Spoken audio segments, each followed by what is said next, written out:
Welcome to the Glenn Beck program. Last night was historic for several reasons. It was the biggest party turnover in the House in more than 70 years. The establishment is on the run, and I mean the establishment in many ways. Try this on for size. Fox dominated the ratings with 7 million viewers last night. 7 million viewers. What was the next closest? Was it CNN with like 2 or 2.5, something? I mean, it was sad and pathetic. A clear message has been sent. The establishment is over, and the Tea Party is a force to be reckoned with in Washington. And what do they want? They want small government. According to exit polls, 2 out of every 3 GOP votes came from the Tea Party. 4 out of every 10 voters yesterday were Tea Party voters. See, I didn't think you had any control. I didn't think you had any power. I thought you were just crazy and racist. Why would you vote? Establishment figures were dropping like flies. For example, 3-term Senator Russ Feingold lost to a guy who has no political experience whatsoever. He's a business guy who spent $8 million of his own fortune to get involved. So what was the message that the president and the Democrats said they received? Well, they said that they haven't created enough jobs. They haven't done enough to grow the economy. Really? I mean, that was it? That's what you got out of this? I mean, Mr. President, man, let me help you out here on something, okay? And I know this is a hard concept for you to get, but here it is.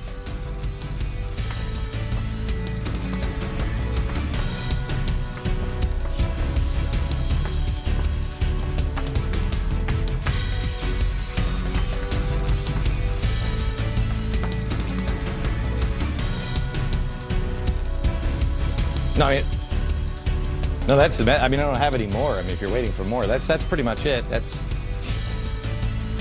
it. But let's go.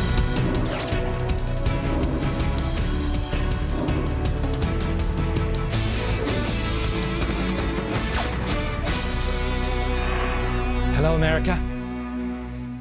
I have told you in the past, watch the other hand. The same is true right now in an unbelievably staggering level. Everyone is watching the election and talking about it, and it's great because it is historic. Do you realize what you accomplished last night? You realize that 2 years ago, I had to get on this television show and say, you're not alone. It's not just you. Really, gather together. As groups, get together. You guys should do something. I mean, look what you've done. The Republicans are getting another crack at it. Whether they get it or not, I don't know. They'll get another crack at it, and GOP, you should just know, now your real hard work begins, and the American people are not going to go back to sleep. They're not playing a game here.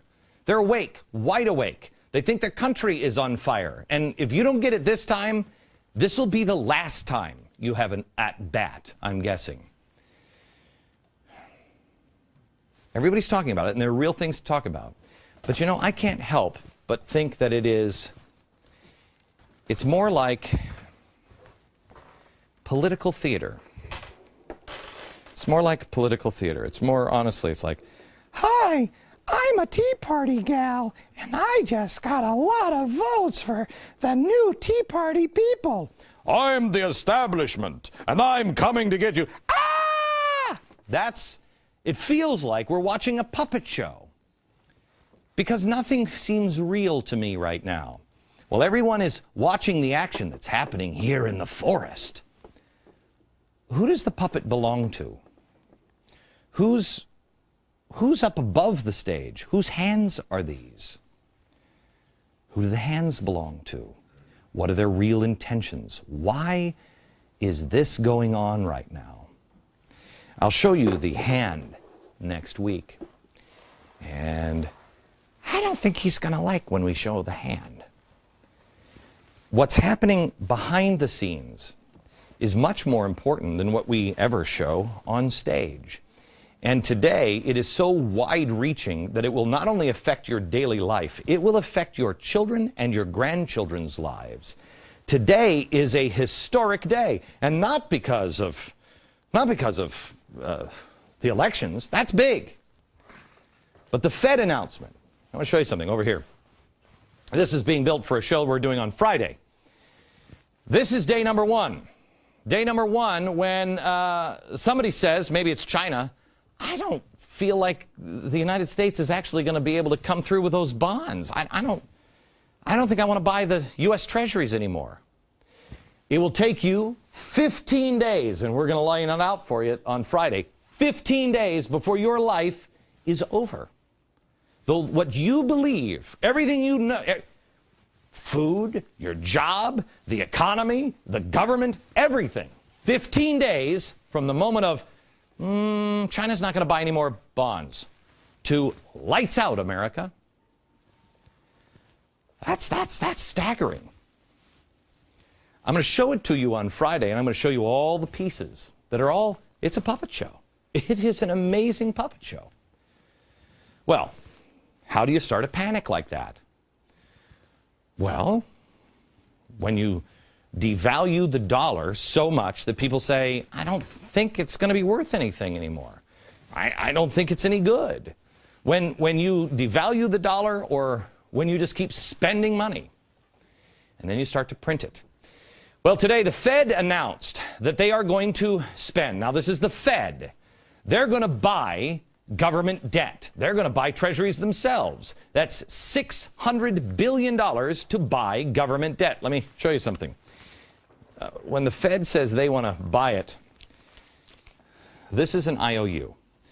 It says this is a Federal Reserve note. That's what it says, right at the top, Federal Reserve note.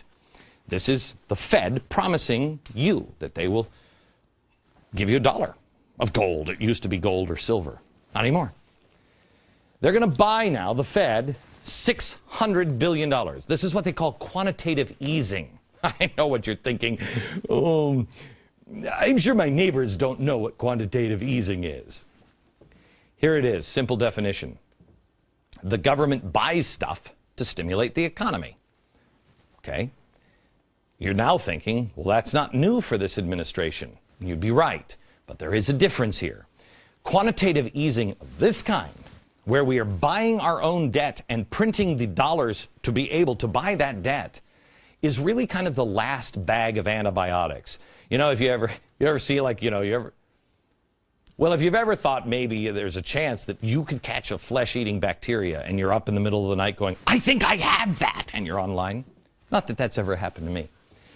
But at one point, they just start upping the antibiotics. At some point, the nurse comes in and she's like, okay, I'm just going to put this here. Why don't you just jam this IV in your own arm, okay? Why? That's the last line of defense. That is the big dog antibiotics. Once those antibiotics don't work on you, bye-bye. Well, after stimulus packages, that's like, I don't know, amoxicillin or a Z-Pack.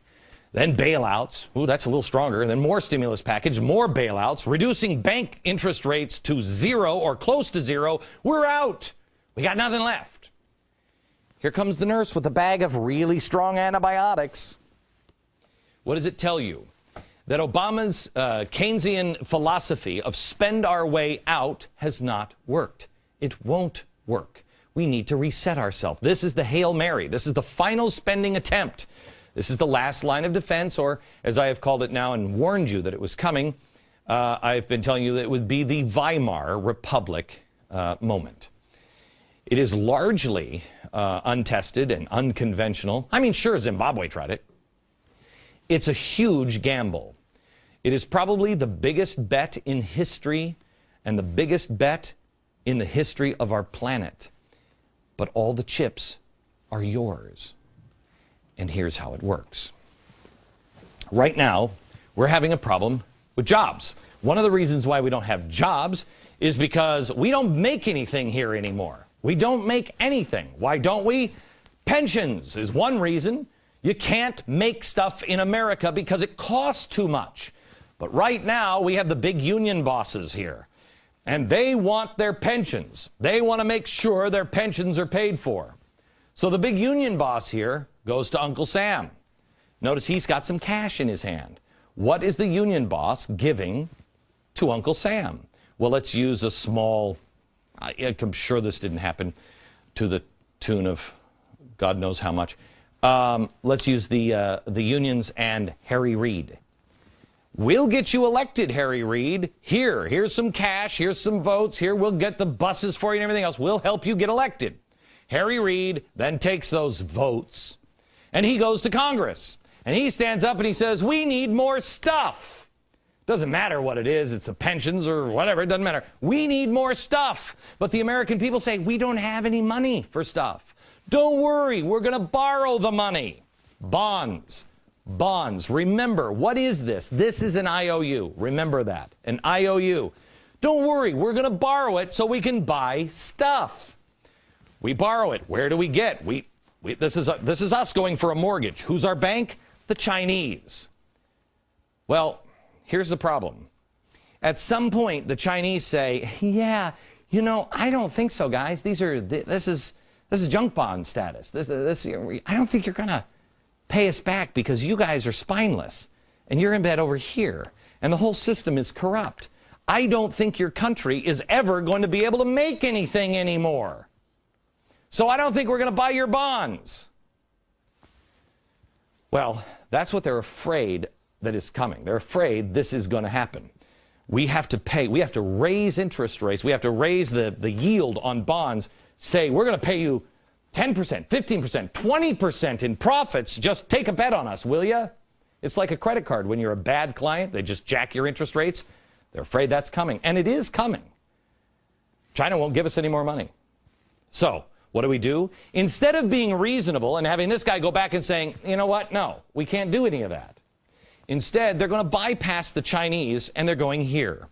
These are the bankers. Now, I thought we hated Wall Street people and banks and all these guys. They're evil, right? No. This is actually the Fed. What is the Fed? Don't worry. Just a collection of big bankers. You know, the Goldman Sachs people. We don't really know for sure because we're not allowed to look. Oh, that sounds honest. So you go to the bankers, and the bankers say, don't worry. We're going to go to the Treasury and print more money.